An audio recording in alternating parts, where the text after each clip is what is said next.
Good morning, everyone. How are you today? Now, they gave a wonderful introduction of John. They didn't say much about me, so I don't know. But anyway, my name's Jeff Lockhart. I'm the president, national president of CCO. Live in Ottawa, but I am originally from Saskatchewan. So, grew up in Moose Jaw, studied at the University of Saskatchewan. And so it's a great pleasure for me to be able to welcome John to Rise Up and to interview him as a fellow Saskatchewan guy who bleeds green. Welcome to Rise Up. It's great to have you here, John. Thank you. John came also quite a ways because in the winter his family lives in Jacksonville, Florida. So John wanted to be with us and in fact has been here for the last couple of days, and we really appreciate it. So thank you so much for being here with us, John. Thank you.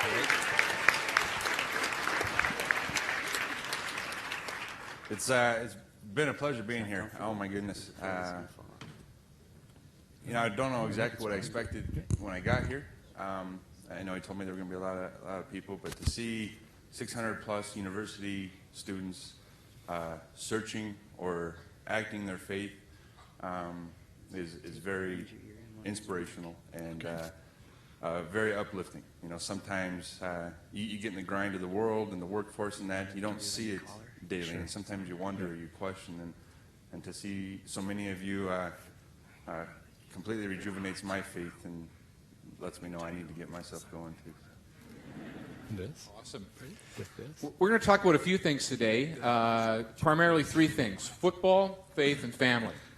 But before we get into that, I thought we could do a couple of quick hitters. I just want to ask a couple questions to John, just to get to know him a little bit more. We've heard a little bit from his background. So I'm going to ask you a couple of quick things. I just want you to give me a quick answer. So what's your favorite sport other than football? Basketball, to play. Good one. Awesome. Now, there might be all sports people out here, so what's your favorite board game? Oh, okay. Hands down, Settlers of Catan. Oh. Now, I know you never indulge in such things, but what would be your favorite fast food if you did? Well, I grew up in Wyoming, and they had a fast food taco place called Taco John's. And it was greasy, and there's probably nothing healthy about it anymore, but it's something that I still wish upon once in a while. That's good. What's the maximum weight you've ever bench pressed? Ooh. At one sitting, would have been like 455, 465. 465 pounds. Wow. I used to do that, but a place you've always wanted to travel to? I don't think about it often. I know my wife and I, through a lot of our studies and that, we, at some point, probably after our children are raised, we'd like to get to Holy Land, and that's just something about being there I think would be awesome. Cool. Great. Facebook or Twitter? I'm not good at either. I have easier time accessing Twitter, so probably that, but my wife, she's on Facebook a lot more. And it's just amazing the way you can connect. And so for that reason, even when she's on there, I can look up and see my old buddies and people I grew up with, and that's pretty cool. I like that. Great. Last one. Favorite saint? I guess the one that stands out to most, a saint of our time, would be John Paul II. A couple others would have. I always like Maximilian Kolbe, his story. And there's another I had in mind that I'm forgetting at the moment. But I don't think there's a patron saint of football, is there? I want to say... There's some New England saints, but... Thomas... It's either Thomas or... I don't know if it's strictly football, but... Okay. Christopher or Thomas... Sebastian, there it is. Yep. Thank you. Yep. Well, let's turn to football a little bit, and just obviously they shared a little bit of your accomplishments, some of the things that you've spent a lot of time and energy and hard work. I know in talking with you before, hard work is a really important value to you. Did you always dream of being a football player? Was that something you'd always wanted to do? I was always competitive. I loved being active, loved all sports. In the house, football, well, a lot of sports were on, but football and baseball were the two that I remember my dad watching, and I loved watching football. That was a passion of mine. It wasn't, I played all of them through most of school, and it wasn't until high school that I kind of started really leaning toward football and hoping that I could go. As a kid, you dream all kinds of things, even outside of sports. But for me, it was, someday I'm gonna be a professional football, baseball, basketball player, and dream big. But I continued to believe in it. I told my folks that, and they'd always say you could be whatever you want to be if you believe in it and you work hard. And faith like a child, I guess. I always believed that. I always thought, okay, well, I'm gonna work hard then. Yeah. Well, when we think of football players, many times we think of kind of this invincible kind of guy. These kind of Goliaths out there battling, and I mean, you guys are really tough. I think you probably could take Ben, but yeah, I know there's a lot of challenges. Bonus feature this afternoon. Yeah. That can't be live streamed though. I know there's a lot of challenges, though, that you faced personally and also professionally along that road. Maybe you could share a little bit of that and maybe share about how adversity kind of throughout your life has helped you as a person and as a professional athlete. Yep. As a young kid, we all have different experiences, loss of family member, injuries, in sports, they would break bones and that. My biggest thing was when I was 14 years old, I was diagnosed with diabetes. And we all ask the question at some point in our life, why me? I'm one of your good guys, God. And so you maybe have that question. I remember spending 3 days in the hospital, having my family encourage me, having people come in and encourage me. And though there was maybe a seed of doubt on what my big dream pictures were, I came out with this attitude and through the help of family, this belief that I could still accomplish all my dreams. And having gone through the experiences for the first couple of years, it's, you go through with diabetes, like any disease, it's a lot of ups and downs, and there was a lot of flux in my day-to-day health and how I felt, and one day it'd be good, another bad. But as you get older, and especially as after I had become a pro, looking back, it's clear as day that, I remember as a kid I would pray, God help me to do what, your will, but I want to be a football player. Those kind of things. Well, maybe diabetes was part of that blessing, part of his grand plan, because I know that made me have to work harder in all areas of my life. And that carried over into everything in my life. So having to test my blood sugar so many times a day, inject insulin, watch my diet, exercise, all those kind of things made you have to be disciplined if you wanted to be a healthy kid and a healthy diabetic. And that discipline, I think, carried over into the other areas of my life. And, I think as Catholics, we're very familiar with suffering and fruitful suffering, but it's more in my later years that I've fully realized that it's okay to not suffer, but it only produces fruit. It's one of those things, the more you do, or the more you go through, the more you suffer, the more you can do, the more you can suffer, the more you can handle and endure. And it's along the way, I feel, has made me a better person and a better athlete and all those things.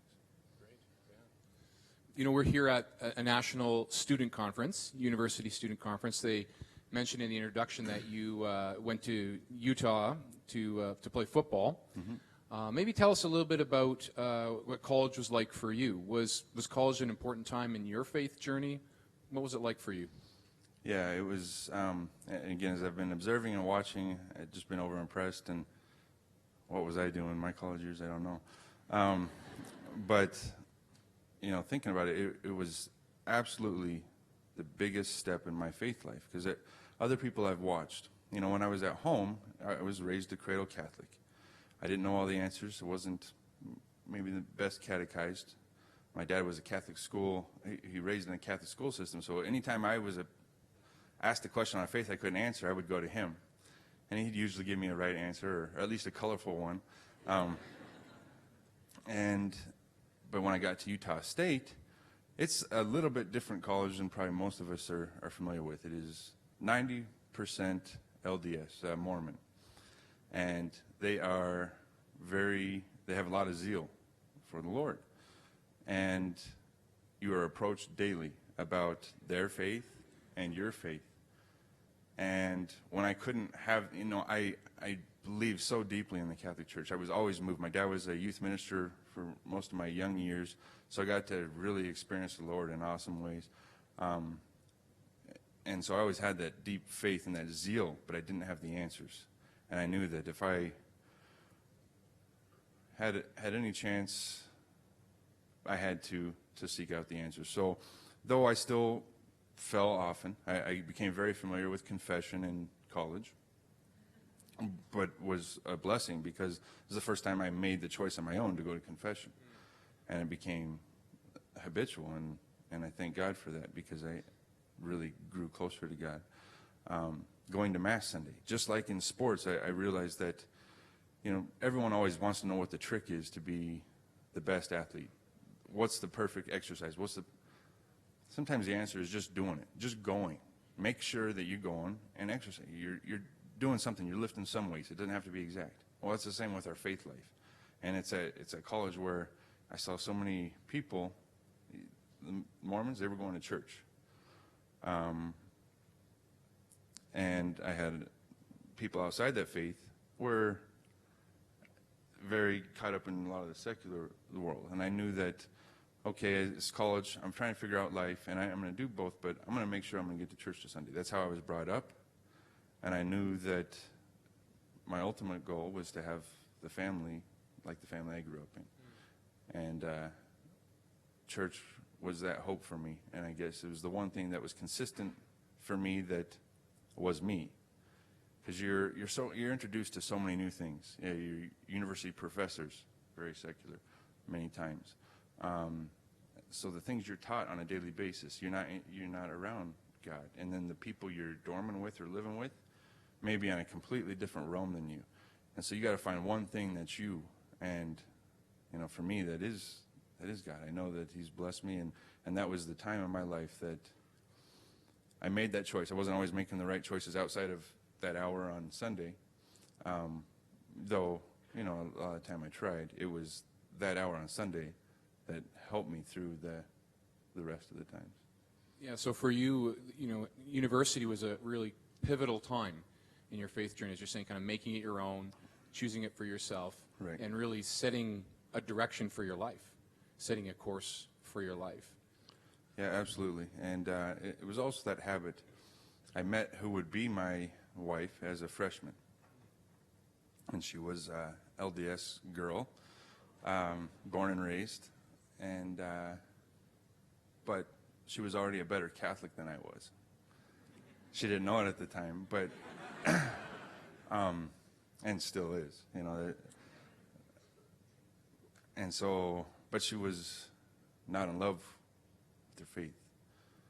And I made it a point that, okay, we're dating, I'm going to go to church every Sunday, would you go with me? And her zeal for the Lord, it was just impressive to see how the Lord captured her, how we both kind of fell in love with Christ together. We did Bible studies together. I got to go through the RCIA process with her, which was, it was great for her, but probably even greater for me because, again, I was a new way to be catechized. And it was just awesome. So all those things, again, are the biggest steps in my life because my family is my life. God is my life, and I have a beautiful, wonderful wife, but 7 amazing children that wouldn't have happened had certain things not taken place. Wonderful. We have a couple, we put out earlier this month an opportunity for you guys to submit questions to ask. And so there's a number of you, and we were able to choose 2 of you. So the first person I want to invite is Joseph.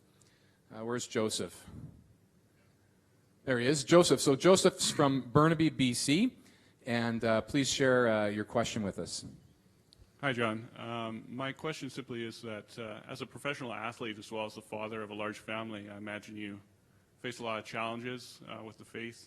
I was just wondering if you have like a particular strategy to remain faithful, or something in particular that you find keeps you strong in the faith in spite of all the challenges and pressures that you face.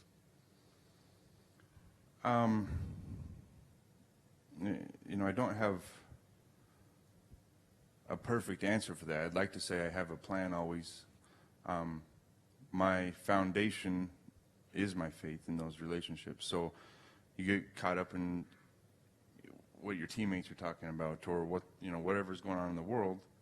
Well, that's my foundation. So you know, I've always practiced my faith, and though I'm as competitive as the rest, and so if we're playing any type of game, in fact, I got a lot of the Rough Rider guys playing Catan now, which is awesome.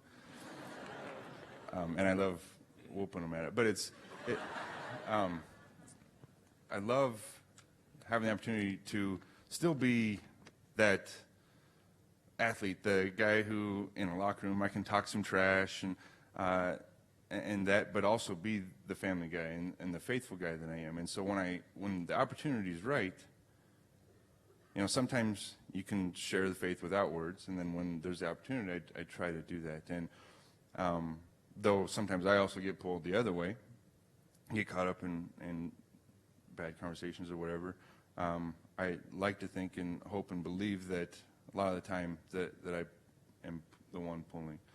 And I have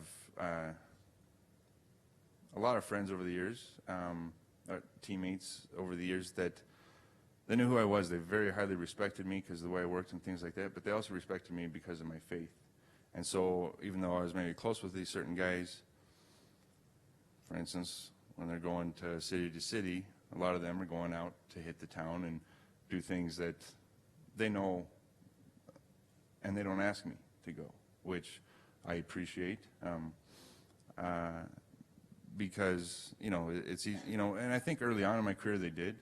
They would ask me to go to certain places that I just know I wouldn't want to go, and I would say I can't, not only because I'm married and I have children, but that's not my faith. And people have respected me for that, and I have seen, especially from the younger years, guys that were in my life in those times, their change and transformation over the years, and you know, I believe I'm part of that, but the more important thing is God is part of that, and so it's a process every day. There's a lot of times, and again, I hope to encourage everybody in here to, when you feel that fire in your stomach or your heart, to say something, say it, because there's probably been too many times where I felt that, where people were maybe using the Lord's name in vain, or whatever it was. It was offensive, but more importantly, it was offensive against God, and I wasn't sure if it was the appropriate time to say something, and maybe I didn't. I know there have been plenty of times where I have, and especially amongst family and that, and I'm sure we've all put our foot in our mouth with family and offended family and that, but I know in the end they respect you for it, and I think in all times if we did that, that would help us. But don't have a black and white answer for you there, but you know, it is that foundation that has definitely helped me through all that. Thank you, Joseph. And we also have Alicia. I'm looking for you. There she is. She has a question. She's from Manitoba. Hi, my question is, as a professional football player, have you had to deal with any negative situations because of your faith from others in the football world, and how have you dealt with that?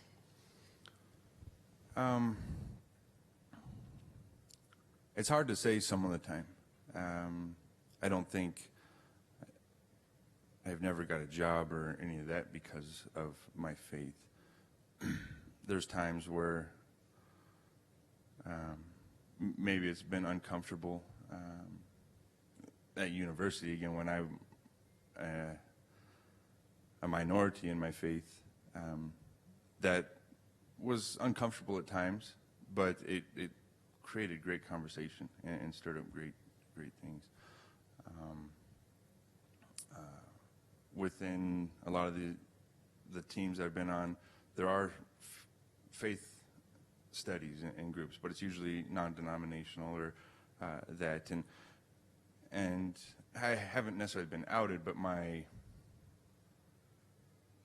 word, or not my word, but the teachings of the church that I may share are not as welcomed in those circles. But at the same time, I'm always glad that I share them, because not everybody gets a chance to hear those truths, those realities.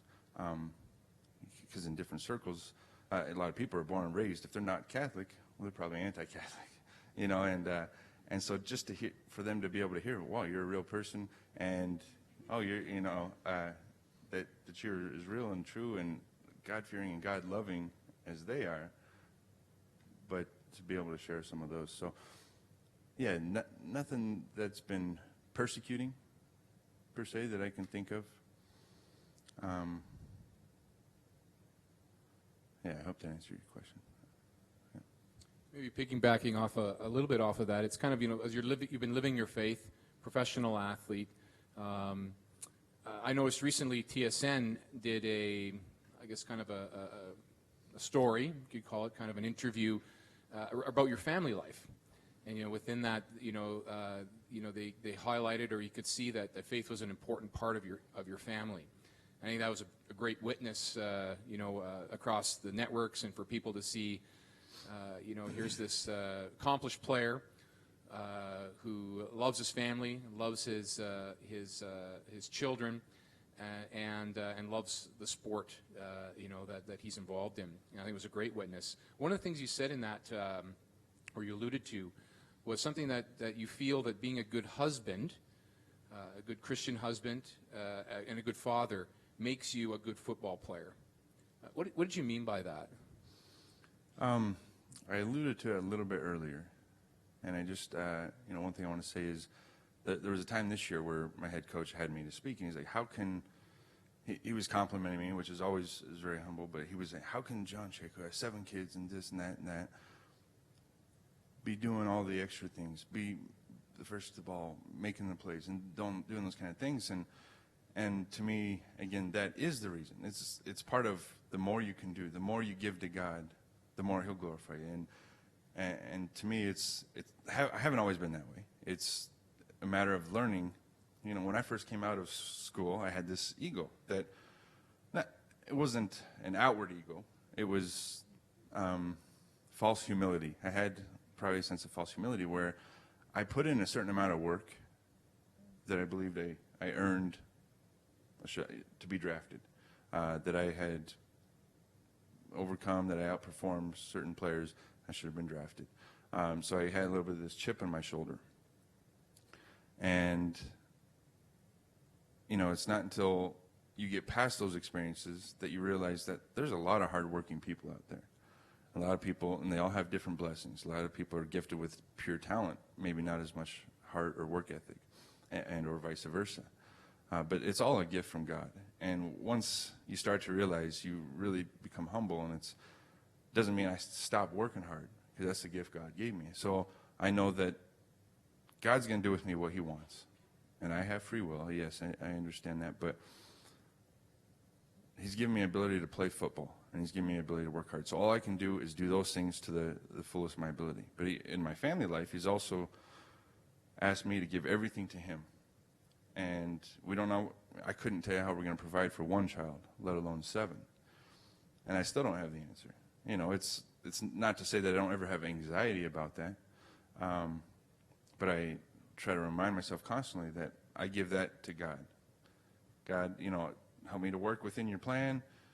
You guide me, but help me along the way to be a good father and to be a good husband.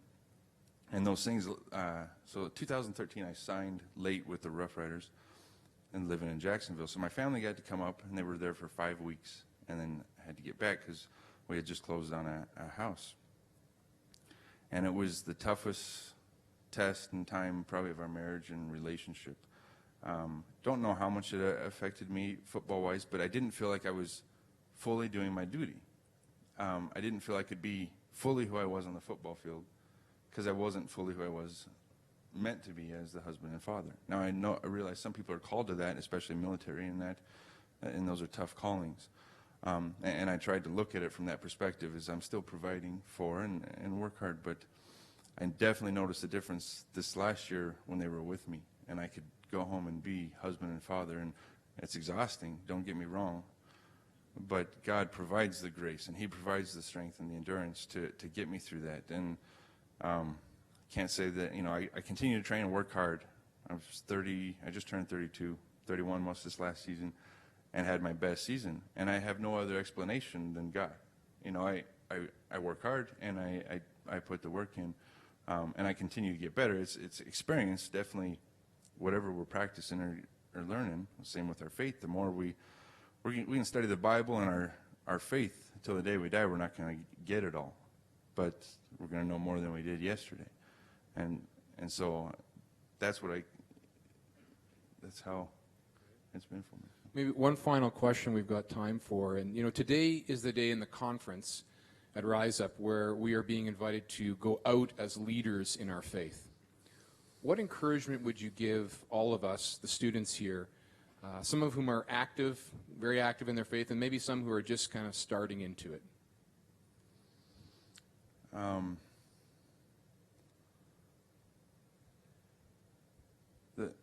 There's a lot of things. Humility, it'd be one. Realizing, because I remember when I was at your age, we all had all the answers, and I still do a lot of the time. But it's okay to not have the answer, and to give it to God, or to ask someone, a peer or an elder, that might have a little bit more wisdom, just because they might have been around a little bit longer. And it's hard because, I remember being in your shoes and thinking I had all the answers. So that would be number one. And even if you don't know the answer, seek, go to church. Even if you're doubting, even if you're not feeling good about yourself, if you're in mortal sin and you're Catholic, still go. Don't receive communion, but go. There's still grace being provided. And this is that time in life, I'm telling you, when I started, because as a kid, we went to confession because our parents were going to confession and we kind of had to. But this is that point in your life where you get to make that choice. And even if you're non-Catholic, the scripture still says, confess your sins one to another. Get it out. Seek that healing, that broken relationship, and that grace that God provides through that is amazing. And just as far as leadership, again, I know at your young age, maybe we probably speak too much because we think we have all the answers. But when you have that zeal for the Lord, don't be afraid to speak up in those situations and to share your faith, because there are a lot of people searching or come from very broken backgrounds, scarred backgrounds, and their perspective of life is hardened. Their perspective of God is hardened.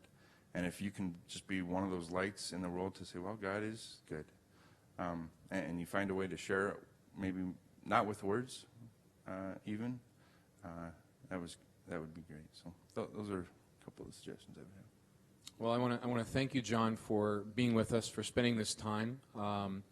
You're a great inspiration for all of us that look out into public life, into the secular life, and I guess we just want to encourage you, to keep up that wonderful witness that you're bringing, to the CFL, to other young people that are looking towards you. I know you do a lot of work in the communities and speaking, and it's just a gift to have a man like you, a strong Catholic family man like you, who's not ashamed to speak about his faith, to witness to it, and to show the world what a young Catholic leader can be.